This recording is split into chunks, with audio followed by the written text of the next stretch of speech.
ನನ್ನ ಇಷ್ಟಪಟ್ಟು ಹೇಳಿದ್ರು, ಅದು ನನ್ನ ಪಾರ್ಟ್ ಆಫ್ ಪ್ರೊಫೆಷನ್.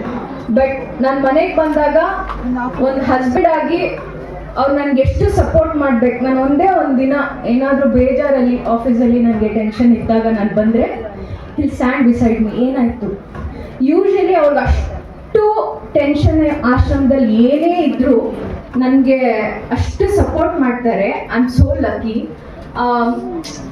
ದುಡ್ಡು ಕಾಸು ಎಲ್ಲರೂ ಮಾಡ್ತಾರೆ, ಬಟ್ ಅವ್ರು ಮಾಡ್ತಾ ಇದಾರಲ್ಲ, ಇವಾಗ ಅವ್ರು ಒಂದೇ ಇನ್ವೆಸ್ಟ್ ಮಾಡೋದನ್ನ ಅವ್ರ ಅಪ್ಪ ಅಮ್ಮ, ನಾನು, ನನ್ನ ಮಕ್ಕಳು ಅಂತ ನಿಂತ್ಕೊಂಡಿದ್ದಿದ್ರೆ ಡ್ಯೂಪ್ಲೆಕ್ಸ್ ಎಲ್ಲ ಟ್ರಿಪ್ಲೆಕ್ಸ್ ಮನೆ ಮಾಡ್ಬೋದಿತ್ತು.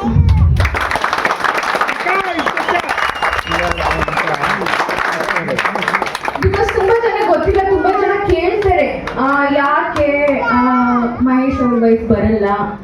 ಸೊ ನಾನು ಸೋಷಿಯಲ್ ಬರ್ಡ್ ಅಲ್ಲ. ಒಂದು ಕ್ಲಾರಿಫೈ ಮಾಡ್ಬೇಕಂತ ಅಂದರೆ, ನಾನು ಸೋಷಿಯಲ್ ಪ್ಲ್ಯಾಟ್ಫಾರ್ಮಲ್ಲಿ ನಾನು ಫಸ್ಟಿಂದ ಅಷ್ಟೊಂದಿಲ್ಲ. ಸೊ ಅದಕ್ಕೆ ನನಗೆ ಮುಂದೆ ಬರೋದಾಗಲಿ ಇನ್ನೊಂದು ನನ್ನ ಸಪೋರ್ಟ್ ನಾನು ಎಷ್ಟು ಮಾಡ್ಬೇಕು ಅಷ್ಟು ಮಾಡ್ತೀನಿ. ನಾನು ತುಂಬ ಹೊಟ್ಟೆ ಉರಿಯೋದು ಏನಂದರೆ, ನಮ್ಮ ಅತ್ತೆ ಬಂದ್ಬಿಟ್ಟು ದಿನ ಅಡುಗೆ ಮಾಡ್ತಾರೆ, ಅವ್ರ ಕೈಗಳನ್ನ ನೋಡಿದ್ರೆ ನೀವು ತುಂಬ ರಫ್ ಆಗಿರುತ್ತೆ, ಕೈ ಕೂತ್ಕೊಂಡಿರ್ತಾರೆ. ನಾನು ಮಹೇಶ್ಗೆ ಹೇಳ್ತಾ ಇರ್ತೀನಿ, ಏನಾದರೂ ಮಾಡಬೇಕು, ಇಲ್ಲ ನಾನೇ ಹೇಳು. ಆಮೇಲೆ ಅವ್ರು ಹೇಳಿದ್ರು, ಅವ್ರು ಬರೋ ಸಂಘದಲ್ಲಿ ನಾನು ಅದು ಮಾಡ್ತೀನಿ ಇದು ಮಾಡ್ತೀನಿ. ಇವತ್ತವರೆಗೂ ಮಹೇಶ್ಗೆ ನನ್ನ ಸ್ಯಾಲ್ರಿ ಏನಂತ ಗೊತ್ತಿಲ್ಲ. ಯಾಕಂದರೆ ಒಂದೇ ಒಂದು ದಿನ ಅವ್ರು ನೀನು ಎಷ್ಟು ದುಡಿತೀಯಾ, ನೀನು ಏನು ಸ್ಪೆಂಡ್ ಮಾಡ್ತೀಯಾ, ನಿನ್ನ ಲೈಫ್ ಸ್ಟೈಲ್ ಏನೂ ಇಲ್ಲ. ನಾನು ಹೋಗ್ಬಿಟ್ಟು ಒಂದು ವಾಚ್ 20,000 ರೂಪಾಯಿ ಕೊಟ್ಟು ತಂದೆ. ನಾನು ದುಡ್ಡು ಹೇಳ್ತಿಲ್ಲ, ಅವ್ರು ಹಾಕಿರೋ ವಾಚು, ಅವ್ರು ಹಾಕೊಳ್ಳೋ ಬಟ್ಟೆ ನಾನೇ ತರೋದು. ಯಾಕಂತ ಅಂದರೆ ಅವರು ಕರ್ಕೊಂಡು ಹೋದ್ರೆ ಅವ್ರು ತಗೊಳ್ಳಲ್ಲ. ಅದ್ರಲ್ಲಿ ಏನಾದ್ರು ಆಶ್ರಮಕ್ಕೆ ಒಳ್ಳೇದು ಮಾಡ್ತೀನಿ ಅಂತಾರೆ. ಬಟ್ ನನಗೆ ನನ್ನ ಗಂಡ ಚೆನ್ನಾಗಿ ಬಟ್ಟೆ ಹಾಕೋಬೇಕು, ಅವ್ರಿಗೆ ಶರ್ಟ್ಸ್ ಇಷ್ಟ, ಅವ್ರು ಚೆನ್ನಾಗಿ ಬಟ್ಟೆ ಹಾಕೋಬೇಕು, ಅವ್ರು ಚೆನ್ನಾಗಿ ಪ್ಲೀಸಬಲ್ ಆಗಿರ್ಬೇಕು, ಪ್ರೆಸೆಂಟಬಲ್ ಆಗಿರ್ಬೇಕು ಅನ್ನೋದು ನನಗಿಷ್ಟ. ಸೊ ನಾನು ಮಹೇಶಿಗೆ ಹಂಗೆ ಹೇಳ್ತಾ ಇರ್ತೀನಿ, ನೀನು ನನಗೆ ಟೈಮ್ ಕೊಡಲ್ಲ. ಮದುವೆ ಆಗಿ ನಂದು 3 years ಕಂಪ್ಲೀಟ್ ಆಗಿದೆ. ನಾವು ಇವತ್ತವರೆಗೂ ಎಲ್ಲೂ ಲಾಂಗ್ ಟ್ರಿಪ್ ಅಂತ ಹೋಗಿಲ್ಲ. So you can see the dedication ಅವ್ರ ಆಶ್ರಮಕ್ಕೆ ಎಷ್ಟಿಟ್ಟಿದ್ದಾರೆ ಅಂತ. ನಾನು ಅವ್ರನ್ನ ಆ ಪರ್ಸನಾಲಿಟಿಗೆ ನಾನು ಇಷ್ಟಪಟ್ಟಿದ್ದು. ನಾನು ಬರ್ತಾ ಇರಲಿಲ್ಲ, ನಾನು ಮಾತಾಡ್ತಾ ಇರಲಿಲ್ಲ. ಒಂದೇ ರೀಸನ್ ಏನಂದರೆ, ಮಹೇಶ್ ತುಂಬ ಜನ ಕೇಳ್ತಾರೆ, ನಿಮ್ಮ ವೈಫ್ ಯಾಕೆ ಎಲ್ಲ ಫಂಕ್ಷನ್ಸ್ಗೆ ಬರಲ್ಲ? ಬಿಕಾಸ್ ನನ್ನ ವರ್ಕ್ ಶೆಡ್ಯೂಲ್ ಹಂಗಿರುತ್ತೆ. ನಾನು ಬೆಳಿಗ್ಗೆ ಹೋದರೆ ನಾನು ನೈಟ್ ಬರ್ತೀನಿ. ಆ್ಯಂಡ್ ನನಗೆ ಮನೆಯಲ್ಲಿ ನಮ್ಮ ಅತ್ತೆ ಮಾವ ಅಪ್ಪ ಅಮ್ಮ ಅಂತಲೇ ಅನ್ನೋದು. ಅವ್ರ ಸಪೋರ್ಟ್. ಇವಾಗ ಅವ್ರೇನಾದರೂ ಇಲ್ಲ, ನಾನು ಬೆಳಿಗ್ಗೆ ಹೊತ್ತು ನಾನು ತಿಂಡಿ ಒಂದು ಮಾಡ್ತೀನಿ, ಅದು ನಾನು ಟೈಮ್ ಆದರೆ ಮಾಡ್ತೀನಿ, ಇಲ್ಲಾಂದರೆ ನಾನು ಅದು ಮಾಡಲ್ಲ. ಮಧ್ಯಾಹ್ನ ನಮ್ಮ ಅಮ್ಮನೇ ಅಡುಗೆ ಮಾಡ್ತಾರೆ, ನೈಟು ಅವರೇ ಅಡುಗೆ ಮಾಡ್ತಾರೆ, ಫೋನ್ ಮಾಡ್ತಾರೆ. ಆಫೀಸಿಂದ ಲೇಟಾಗಿ ಬಂದರೆ ಊಟ ಮಾಡ್ಕೊಂಡು ಮಲ್ಕೋ ಅಂತ ಹೇಳ್ತಾರೆ. ನಾನು ಡಯಟ್ ಮಾಡ್ತೀನಿ ಅಂದರೆ, ನೀನು ಡಯಟ್ ಎಲ್ಲ ಏನೂ ಮಾಡಬೇಡ, ನೀನು ಹೆಂಗಿದೆಯಾ ಹಂಗೆ ಇರು ಅಂತ ಹೇಳ್ತಾರೆ. So I am so blessed to have this family.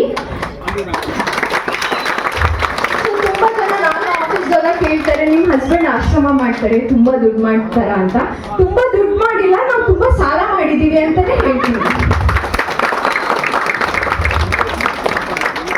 ಆಮೇಲೆ ನನ್ನ ತಂದೆ ತಾಯಿ, ನನ್ನ ಸಿಸ್ಟರು, ಅವರಿಂದ ಅವರು ಪ್ರೀತಿ ಒಂದು ಎಕ್ಸ್ಪೆಕ್ಟ್ ಮಾಡ್ತಾರೆ ಹೊರತು ಯಾವತ್ತು ನನಗೆ ನಿನ್ನ ಫ್ಯಾಮಿಲಿ ಹತ್ರ ಹೋಗ್ಬಿಟ್ಟು ದುಡ್ಡು ತಗೋಬಾ, ನಿಮ್ಮ ಅಪ್ಪ ಅಮ್ಮ ರಿಚ್ ಇದ್ದಾರೆ ಅದು ಮಾಡ್ಕೊಂಬ, ಏನೂ ಮಾಡಿಲ್ಲ.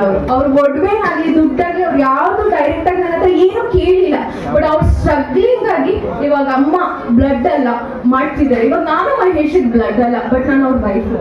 ನಾನು ಅವ್ರಿಗೆ ಏನು ಸಪೋರ್ಟ್ ಮಾಡೋಕ್ಕಾಗುತ್ತೆ ನನ್ನ ಕೈಲಿ ಅಷ್ಟೇ ಮಾಡೋಕ್ಕಾಗುತ್ತೆ. ಒನ್ ಪಾಯಿಂಟ್ ಆಫ್ ಟೈಮ್ ನಾನು ಹೇಳ್ತೀನಿ, ಬೇಗ ಸೆಟ್ಲ್ ಆಗಿಬಿಡು, ಒಂದು ಫಾರಿನ್ ಟ್ರಿಪ್ ಹೋಗೋಣ, ಬೇಗ ಸೆಟ್ಲ್ ಆಗಿಬಿಡು.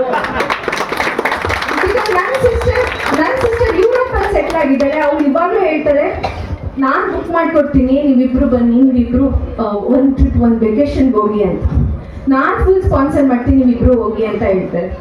ಬಟ್ ಯಾವುದಕ್ಕೂ ಮಹೇಶ್ ಈಸ್ ಲಿಟ್ರಲಿ ಲೈಕ್, ಅವರು ಅಪ್ಪ ಅಮ್ಮ ನಾನು ನಮ್ಮ ಅತ್ತಿಗೆ ಯಾರನ್ನು ಅವರು ಸೆಕೆಂಡ್ ಪ್ರಿಯಾರಿಟಿ ಅನ್ನೋದಕ್ಕಿಂತ ನಂಬಿ ಬಂದಿದ್ದಾರೆ. ನಾನು ಅವ್ರನ್ನ ನೋಡ್ಕೋಬೇಕು. ನಂಬಲ್ಲ,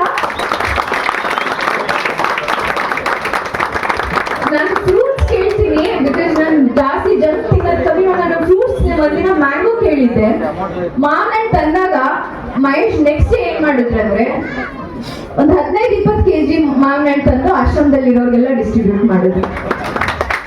ಬಿಕಾಸ್ ಅವ್ರು ನೋಡಿದ್ರು ನಾನು ತಿನ್ನೋದು ನೋಡಿ, ಸೀಸನ್ ನನ್ನ ಫ್ರೂಟ್ಸ್ ಅವರು ತಿನ್ಲಿ ಅಂದ್ಬಿಟ್ಟು ಅವ್ರು ಮಾಡಿದ್ರು.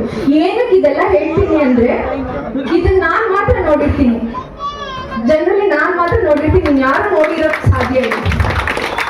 ಅಂಡ್ ನನಗೆ ತುಂಬಾ ಹೊಟ್ಟೆ ಉರಿಯೋದೇನಂದ್ರೆ, ತುಂಬಾ ಬೇಜಾರಾಗೋದು ಏನಂತ ಅಂದ್ರೆ, ನನ್ಗೆ ಇವಾಗ್ಲೂ ನೆನ್ಸ್ಕೊಂಡೆ ಬಿಕಮ್ ವೆರಿ ಇಮೋಷನಲ್. ಏನಕ್ಕೆ ಅಂತ ಅಂದ್ರೆ, ನೈಟ್ ಸರಿಯಾಗಿ ನಿದ್ದೆ ಮಾಡಲ್ಲ. ಎವ್ರಿ ಟೈಮ್ ಅವ್ರಿಗೆ ಎಡಿಟರ್ಸ್ ಇಲ್ಲ, ಅವ್ರು ಏನೇ ಇದ್ರು ಅವ್ರ ಕೆಲಸ ಅವ್ರೊಬ್ಬರೇ ಮಾಡೋದು. ಕುತ್ಕೊಂಡು ಎಡಿಟ್ ಮಾಡ್ತಾರೆ, ನೈಟ್ ನಿದ್ದೆ ಮಾಡಲ್ಲ. 2 ಗಂಟೆ ಆದ್ರೂ ನಾನು ನಿದ್ದೆ ಇದ್ರೆ ಅವ್ರ ಕೆಲಸ ಮುಗಿಸೋವರೆಗೂ ಮಲ್ಕೊಳಲ್ಲ. ನಾನು ಕೇಳ್ತಾ ಇರ್ತೀನಿ, ನೀನ್ ಹೆಲ್ತ್ ಕಾನ್ಸಂಟ್ರೇಟ್ ಮಾಡ್ಬೇಕು, ನೀನ್ ಚೆನ್ನಾಗಿದ್ರೆ ತಾನೇ ನಮ್ಮನ್ನೆಲ್ಲ ನೋಡ್ಕೊಳಕ್ಕಾಗೋದು. ಅಪ್ಪ ಅಮ್ಮಗೋಸ್ಕರ ಆದ್ರೂ ನೀನ್ ಚೆನ್ನಾಗಿರ್ಬೇಕಲ್ವಾ. ಇವಾಗ ನಾವೇನೇ ನೋಡ್ಕೊಂಡ್ರು ಅವ್ರಿಗೆ ನೀನ್ ನೋಡ್ಕೊಂಡಂಗ ಆಗಲ್ಲ ಅಂತ. ಯಾಕೆ ನಾನು ಪ್ರೋಆಕ್ಟಿವ್ಲಿ ಬಂದು ಇವತ್ತು ಮಾತಾಡ್ತಿದ್ದೀನಿ ಅಂದ್ರೆ, ಇವತ್ತು ನಾನು ಕ್ಲಾರಿಫೈ ಮಾಡಿಲ್ಲ ಅಂದ್ರೆ ತುಂಬಾ ಜನ ಮಹೇಶ್ ಹೆಂಡತಿ ಜೊತೆನೇ ಇಲ್ಲ ಅಂತಾನೂ ಹೇಳಿರೋದು ನಾನು ಕೇಳಿಸ್ಕೊಂಡಿದ್ದೀನಿ. ನೋ, ಇಲ್ಲ, ನಾನು ಅವ್ರ ಜೊತೆ ಯಾವತ್ತೂ ಇರ್ತೀನಿ. ಏನಂದ್ರೆ ನಾನು ಸೋಷಿಯಲ್ ಬರ್ಡ್ ಅಲ್ಲ, ನಾನು ಅದಕ್ಕೋಸ್ಕರ ನಾನು ಅವ್ರ ಹತ್ರ ಅವ್ರು ನನಗೆ but best part about it, ಯಾವತ್ತೂ ನನಗೆ ನೀನು ಸೋಷಿಯಲ್ ಮೀಡಿಯಾ ಮುಂದೆ ಬಾ, ನೀನು ನನ್ನ ಜೊತೆ ಬಾ, ಕೇಕ್ ಕಟ್ ಮಾಡು, ಇದು ಡಿಸ್ಟ್ರಿಬ್ಯೂಟ್ ಮಾಡು, ಮೇನ್ ಫಂಕ್ಷನ್ ಇದ್ರೆ ಮಾತ್ರ ನಮ್ಮ ಅಪ್ಪ ಅಮ್ಮ ಅವ್ರು ಬಾ ಅಂತ ಅಂದಾಗ ನಾನು ಬರ್ತೀನಿ. ಇಲ್ಲ ಅಂದ್ರೆ ನಾನು ನನ್ನ ಕೆಲಸದಲ್ಲಿ ಆಕ್ಯುಪೈ ಆಗಿರ್ತೀನಿ. ಸೊ ನನಗೆ ಈ ಥರ ಫ್ಯಾಮಿಲಿ ಸಿಗಕ್ಕೆ ನಾನು ತುಂಬ ಪುಣ್ಯ ಮಾಡಿರ್ತೀನಿ. ಮಹೇಶ್ ಅಮ್ಮ ಒಬ್ಬರೇ ಅಮ್ಮ ಅಲ್ಲ, ಇವರು ಕೂಡ ಅಷ್ಟೇ. ಅವ್ರ ಬ್ಲಡ್ ರಿಲೇಟೆಡ್ ಅಲ್ಲ, ಅವ್ರ ಅಮ್ಮನ ಸ್ಥಾನ ತುಂಬ್ತಾರೆ. ನಮ್ಮ ಅತ್ತಿಗೆ ಕೂಡ ಅಷ್ಟೇ, ಅವ್ರು ಎಷ್ಟೇ ಕಷ್ಟಪಟ್ರು ಶಿ ಮೇಕ್ ಶೋರ್ ದಟ್ ಅವ್ರು ಹ್ಯಾಪಿ ಆಗಿರ್ತಾರೆ. ಸೊ ಅವ್ರು ನನ್ನ ಪ್ರಕಾರ ತುಂಬಾ ಜನ ತಾಯಂದಿದ್ದಾರೆ, ಬಟ್ ಅವ್ರಿಗೆ ಸೊ ಕ್ಲೋಸ್ ಕನೆಕ್ಟೆಡ್ ಅಂತ ಅಂದ್ರೆ ನಮ್ಮ ಅತ್ತಿಗೆ, ಅಮ್ಮ ಮತ್ತೆ ನಮ್ಮಮ್ಮ, 3 ಜನ. ಸೊ ಯಾರು ಅನ್ಕೊಂಬೇಡಿ ದಟ್ ಮಹೇಶ್ ಹೆಂಡತಿ ಜೊತೆ ಇಲ್ಲ, ಆತರ ಏನಿಲ್ಲ. ನಾವಿಬ್ರು ತುಂಬಾ ಚೆನ್ನಾಗಿದ್ದೀವಿ. ನಾನು ಯಾವಾಗಲೂ ಅವ್ರಿಗೆ ಟಿಲ್ ಮೈ ಲಾಸ್ಟ್ ಬ್ರೆತ್ ನಾನು ಅವ್ರಿಗೆ ಸಪೋರ್ಟ್ ಮಾಡ್ತೀನಿ. ಅಂಡ್ ಅವ್ರು ಬೇಗ ಇದನ್ನೆಲ್ಲ ಮಾಡಿ ಅವ್ರಿಗೋಸ್ಕರ ಟೈಮ್ ಕೊಡಿ. ಅವ್ರು ನನಗೆ ಟೈಮ್ ಕೊಡೋದು ಬೇಡ, ಅವ್ರಿಗೋಸ್ಕರ ಟೈಮ್ ಕೊಡಿ. ಅವ್ರು ಒಂದು ಆರಾಮಾಗಿ ಒಂದು ಮೂವಿ ನೋಡ್ಲಿ, ಒಂದು ಕ್ರಿಕೆಟ್ ಮ್ಯಾಚ್ ನೋಡ್ಲಿ. ಬಿಕಾಸ್ ಆ ಕ್ರಿಕೆಟ್ ಮ್ಯಾಚ್ ಅವ್ನು ಯಾವತ್ತೂ ನೆಮ್ಮದಿಯಿಂದ ನೋಡಿರೋದು ನಾನು ನೋಡೇ ಇಲ್ಲ. ಕ್ರಿಕೆಟ್ ಇಷ್ಟ ಇದ್ರು ಅವ್ರು ನೆಮ್ಮದಿಯಿಂದ ನೋಡಿಲ್ಲ. ಅದು ಎಡಿಟ್ ಮಾಡ್ತಿರ್ತಾರೆ. ಬಿಕಾಸ್ ಇದನ್ನೆಲ್ಲ ನಾನು ಕಣ್ಣಾರೆ ನಾನು ನೋಡಿದ್ದೀನಿ, ಅದಕ್ಕೋಸ್ಕರ ನಾನು ಕ್ಲಾರಿಫೈ ಮಾಡ್ತಾ ಇದ್ದೀನಿ. ಈ ಸಚ್ ಗುಡ್ ಸೋಲ್ ಅವ್ರಿಗೆಲ್ಲ ಒಳ್ಳೇದಾಗ್ತದೆ.